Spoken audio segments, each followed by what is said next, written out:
मेरी तीर्थ यात्रा केला देवी मंदिर। हम लोग अपने कार से जो है केला देवी मंदिर ग्वालियर से निकले और दोपहर में वहाँ पहुँच गए थे। कहा जाता है केला माता का मंदिर के में स्कंद पुराण में दिया गया है कि द्वापर में भीमसेन की स्तुति पर प्रसन्न होकर माँ ने कहा था कि कलिकाल में मैं लोक कल्याण के हेतु मेरा प्रादुर्भाव होगा, मुझे केलेश्वरी नाम से जाना जाएगा। मैं उस समय अपनी कला रूप में अवतरित होने से केला कहलाऊंगी। इस प्रकार केला भगवती का पौराणिक नाम सिद्ध होता है। जिला करौली का केला देवी मंदिर मध्य प्रदेश की सीमा से लगकर बहती हुई चंबल नदी से लगभग 30 किलोमीटर उत्तर में करौली जनपद में अवस्थित केला माता का मंदिर उत्तर भारत के लिए सिद्ध शक्तिपीठों में से एक है। अब ये करौली जिला में आता है, करौली डिस्ट्रिक्ट है राजस्थान का।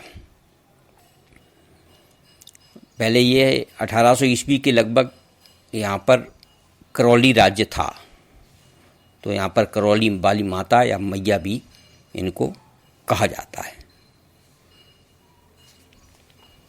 यहाँ पर पहुँचने के लिए आवागमन के जो साधन हैं वो हैं दिल्ली बम्बई मेल लाइन पर हिंडौन सिटी और गंगापुर सिटी पश्चिमी रेलवे के 2 स्टेशन हैं। ये रेलवे स्टेशन केला देवी के लिए के पास में है। यहाँ से केला देवी भवन तक जाने के लिए यात्रियों को बस मिल जाती है और हिंडौन सिटी स्टेशन से करौली 30 किलोमीटर दूर है और करौली से केला देवी का मंदिर 25 किलोमीटर है, यानी हिंडौन से करीब 55 किलोमीटर पड़ेगा। ये मध्य प्रदेश, राजस्थान और उत्तर प्रदेश की सीमावर्ती जिलों के प्रदेश निगमों की बसें यहाँ बहुत सारी चलती हैं और निजी वाहन से भी केला देवी और केला देवी के स्थानों को जाया जा सकता है और ये सुविधा बराबर मिलती रहती है। यहाँ पर मंदिर के नीचे पहाड़ी की तलहटी में पूरब से पश्चिम की ओर दक्षिणी की ओर धनुषाकार एक नदी बहती है। वह उस नदी का नाम है काली सिल। प्रायः यात्री लोग इस नदी में स्नान करके माँ के दर्शनों को जाते हैं। नदी पर विशाल पुल बना हुआ है, इसको पार करके यात्री केला देवी ग्राम में पहुँचते हैं। ये जो मंदिर है वो पहले जो है काफ़ी जंगल था यहाँ और पर्वत श्रेणियों से त्रिकूट नामक पर्वत पर केला देवी का दिव्य मंदिर है। करौली के शासकों ने इस मंदिर पर पुनर्निर्माण करवाया, ऐसा कहा जाता है। और यहाँ पर जो है 1 किलोमीटर की चढ़ाई के बाद, लगभग 1 किलोमीटर की चढ़ाई के बाद त्रिकूट पर्वत के शिखर पर जब पहुँचते हैं तो माता जी का दक्षिण पूर्व के कोने को देखता हुआ सफ़ेद संगमरमर का दिव्य शोभा से युक्त भवन सम्मुख होता है। भवन उच्च शिखर युक्त स्वर्ण कलशों तथा सुंदर छतरियों से शोभायमान है। ऐसी इसकी झांकी जो है मंदिर की बड़ी सुंदरतम झांकी है। मंदिर में प्रवेश करने के लिए सर्वप्रथम संगमरमर की 8 सीढ़ियां हैं, जिनके दोनों ओर संगमरमर की बनी 2 चौकियां हैं। ईश्वरी के वाहन एवं शक्ति के प्रतीक जंगल के राजा शेर की 2 प्रतिमाएं पहरेदार के रूप में लगी हुई हैं। ऊपर चढ़ने पर दोनों ओर 2 बरामदे बने हुए हैं। माता के दाहिनी वाले बरामदे में करौली के महाराजाओं और सेनापति आदि की तस्वीरें बनी हुई हैं और यहाँ पर पंडित लोग दुर्गा सप्तशती का पाठ किया करते हैं। और इसमें जो पूजन सामग्री है वो मंदिर के बाहर मिल जाती है, पूजन सामग्री। और पूजन सामग्री में चूड़ियाँ, 16 चूड़ी, 2 शीशा, 2 कंगा, 2 चुटीले, 2 काजल की डिब्बी, नाखूनी, महावर, मेहंदी, बिंदी, रोली, चावल, सिंदूर और नारियल, ये सब फूल मालाएं, ध्वजा छड़ी सहित ये सब स्वेच्छानुसार जितनी आपको लेनी हो उस हिसाब से ले सकते हैं। और मंदिरों में दर्शनों का जो समय है वो प्रातः 4 से 4:30 तक मंगला आरती होती है। तत्पश्चात गर्मी के दिनों में 5:30 से और जाड़ों में 6 बजे तक धूप और आरती 7:30 बजे तक। श्रृंगार के दर्शन 8 बजे से राजभोग का समय 11:15 पे है और दोपहर 12 से 1 बजे तक माता जी के विश्राम का समय है। इस समय जो है दर्शन नहीं होते। इसके पश्चात दोपहर 1 बजे से 8 बजे रात के दर्शन होते हैं। और सायं 7:20 पर मैया की संध्या आरती का समय है। यहाँ पर हलवा का भोग लगाया जाता है। ऐसा होता है यहाँ पर। तो इस पर आवागमन के साधन को की जानकारी मिल गई और क्या सामान की ज़रूरत होती है और माता के दर्शनों का समय ये भी हो गया। इसके बाद मंदिर के अंदर संगमरमर के 18 खंभे हैं। दाहिने ओर नौबत नगाड़े मस्त ताल के साथ बजते रहते हैं जब ये पूजन वगैरह होता है, आरती उतारी जाती है। बाईं ओर दीपकों को रखने की व्यवस्था है। यहाँ सैकड़ों छोटे बड़े दर्शनार्थियों द्वारा बोले हुए रखे होते हैं। दाहिने दरवाजे के सामने चौक बना हुआ है। यहाँ भक्तजनों द्वारा लगाए हुए बिरंगे झंडे लगे रहते हैं। दरवाजे के दोनों ओर महिषासुर मर्दनी के 10 भुजी झांकी है। विशाल तस्वीरें हाथ की बनी हुई हैं जो करौली चित्रकारी का बेजोड़ नमूना है। प्रतिमाओं के समीप 2 दीपक अविरल अखंड रूप से जलते रहते हैं। एक देसी घी का, दूसरा तिल्ली के तेल का भरा हुआ होता है। यहाँ मुख्य द्वार के सामने बहुत बड़ा चौक है। उस चौक में श्री गणेश जी की मूर्ति बनी हुई है, लंगुरिया की मूर्ति बनी हुई है, बौरा भक्त की मूर्ति बनी हुई है और भैरव आदि के मंदिर एक भक्त में बने हुए। इनकी सेवा, पूजा, भोग आदि का प्रबंध इसी मंत्र के अंतर्गत आता है।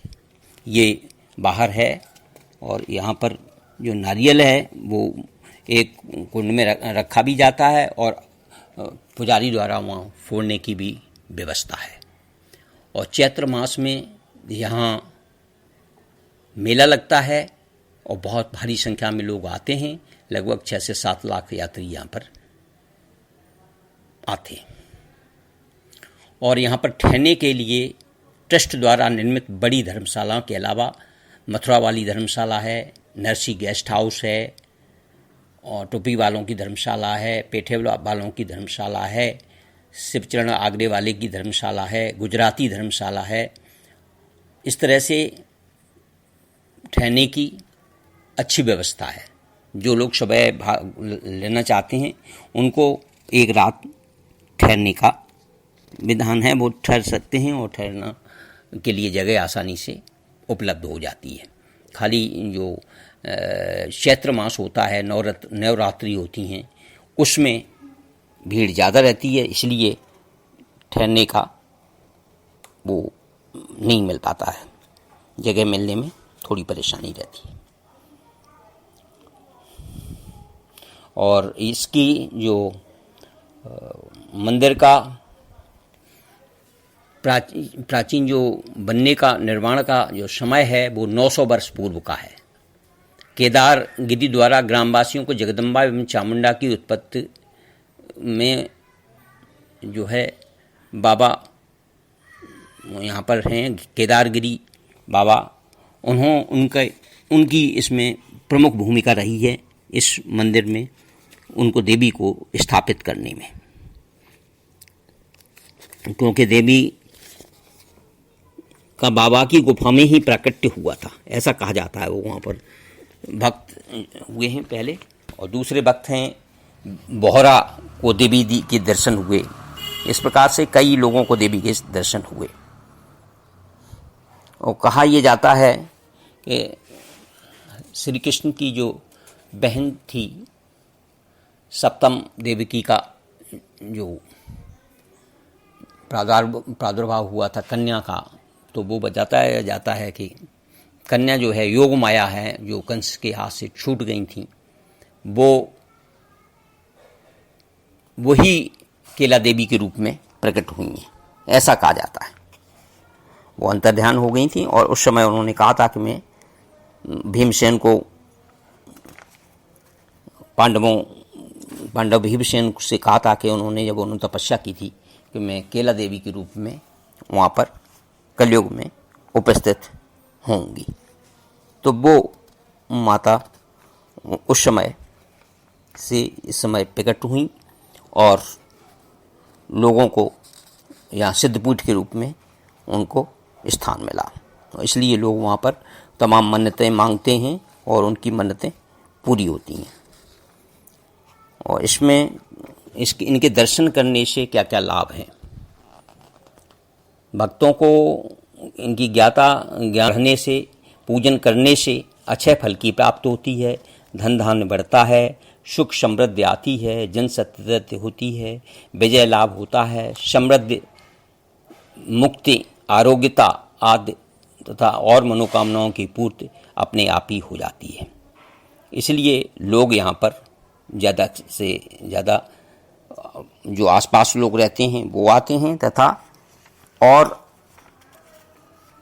मध्य प्रदेश, राजस्थान और जगह से, गुजरात इत्यादि अलग अलग राज्यों से यहाँ पर लोग आते रहते हैं, ऐसा कहा जाता है।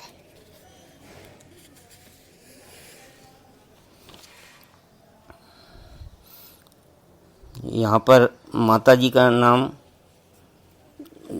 के नाम केला पड़ा है। तो यहाँ पर कहा जाता है कि कन्या, लंगुरिया और जोगनी आदि को उनके गीत गाए जाते हैं, भक्तगण गीत गाते हैं, और यहाँ पर जात मतलब उन लोगों को, कन्या लंगुरा को खिलाया जाता है, छोटी छोटी लड़कियों लड़कों को। और जो वो हैं विवाहित स्त्रियाँ, वो जोगनी कहा जाता है उनको, वो देवी की भक्त में रत रहती हैं और मन्नत मानते हुए यहाँ पर आती हैं और उनकी पूजा करती हैं। लंगुरिया को मूर्त सिंदूर की वंदना की जाती है। यहाँ बटुक भैरव का भी मंदिर है, उनको भी चढ़ाया जाता है सिंदूर और नारियल भी चढ़ाया जाता है। और केला देवी के समीप दर्शनीय स्थल और भी हैं, जैसे बिजासन देवी। केला देवी से लगभग 4 किलोमीटर उत्तर की ओर कालीसल नदी के दानादह से आगे खोरी गांव में माता बिजासन देवी का मंदिर है। तो यहाँ पर भी लोग दर्शन के लिए जाते हैं, अन्य मंदिरों के लिए। दूसरा है बरसावन देवी, बरवासन देवी है। बरवासन देवी केला देवी से लगभग 10 किलोमीटर दक्षिण पश्चिम में सघन जंगलों में बरवासन देवी का मंदिर है। चैत्र की रामनवमी को यहाँ पर बहुत बड़ा मेला लगता है, तो यहाँ पर भी लोग जाते हैं। तीसरा है कर्णपुर वाली देवी।